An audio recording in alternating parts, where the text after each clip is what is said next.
हाथी और उसके दोस्त।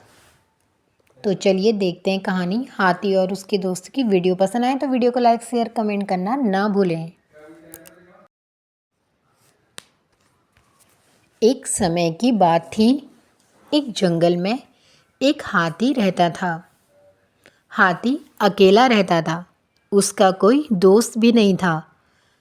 दोस्त न होने के कारण हाथी हमेशा अकेला और उदास रहता था और वह किसी से दोस्ती करना चाहता था। वह भी चाहता था कि उसका एक दोस्त हो। एक दिन हाथी अकेला ही जंगल में घूम रहा था तो उसे एक खरगोश दिखाई दिया। हाथी ने सोचा क्यों ना खरगोश से दोस्ती की जाए और हाथी खरगोश से बोला, खरगोश भाई, मेरा कोई दोस्त नहीं है, क्या तुम मुझसे दोस्ती करोगे? हाथी के विशाल शरीर को देखकर खरगोश डर गया।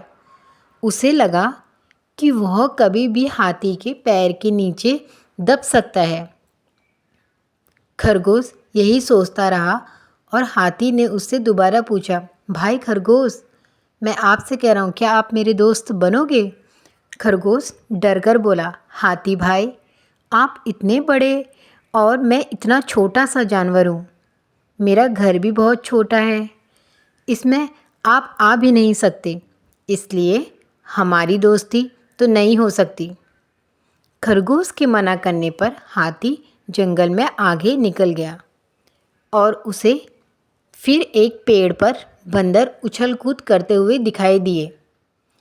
हाथी बंदर के पास जाकर बोला, क्या तुम लोग मुझसे दोस्ती करोगे? बंदर का सरदार बोला, हाथी महाराज, आप तो इतने बड़े हो, आपको दोस्त की क्या ज़रूरत? हम तो छोटे छोटे बंदर हैं और पेड़ों पे रहते हैं, सारा दिन पेड़ों पे मस्ती और उछल कूद करते हैं। बंदरों के मना करने पर हाथी उदास होकर फिर आगे बढ़ गया। हाथी को रास्ते में कुछ पक्षियाँ दिखाई दिए। हाथी उड़ते हुए पक्षियों को लेकर मन में सोचता कि ये ज़रूर मेरे मित्र बनेंगे।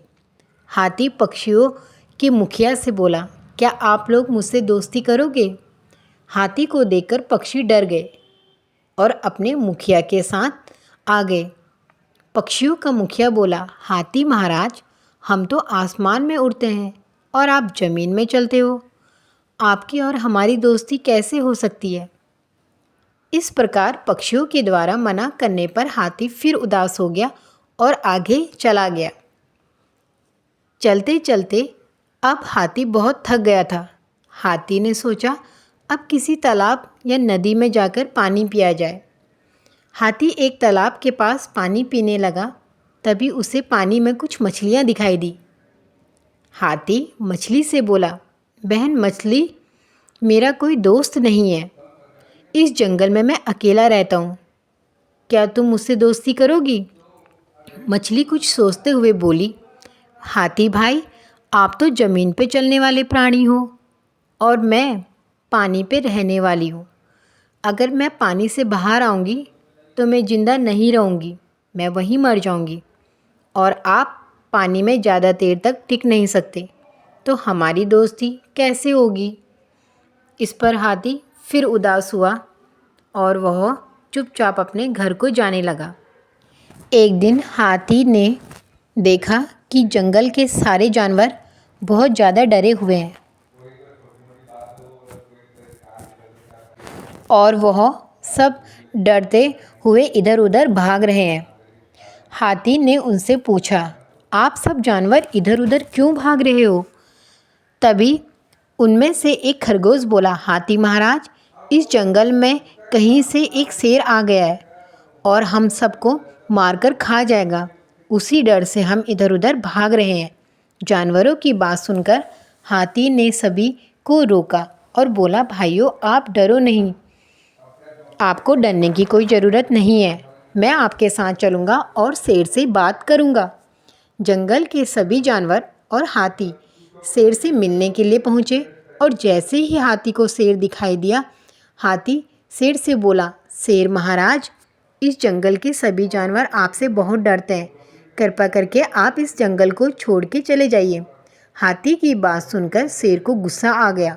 शेर बोला, अरे मोटे हाथी, क्या तू मुझे बताएगा कि यहाँ कैसे और कहाँ रहना है? तू जानता नहीं मैं कौन हूँ? मैं इस जंगल का शेर हूँ। शेर के द्वारा बदतमीजी पूर्वक बात करने से हाथी को गुस्सा आया और हाथी ने अपने सूंड से शेर को फंदे में फंसा के दूर फेंक दिया। अब हाथी और शेर की लड़ाई शुरू हो गई, जिसमें शेर की बहुत बुरी तरह घायल होकर शेर को जंगल छोड़कर भागना पड़ा। जंगल के सारे जानवर हाथी की बहादुरी पर बहुत खुश हुए और अब सभी जानवर हाथी से दोस्ती करना चाहते थे। सभी जानवरों ने हाथी को अपना दोस्त बना लिया, उसे जंगल का राजा घोषित कर दिया। इस प्रकार हाथी ने जंगल के सभी जानवरों को आपस में दोस्त बना दिया और खुद भी उसको बहुत सारे दोस्त मिल गए। सुखपूर्वक वो सभी लोग जंगल में रहने लगे। इस कहानी से हमें यह सीख मिलती है कि हमें हमेशा सभी को साथ में और आपस में मिलजुल कर रहना चाहिए।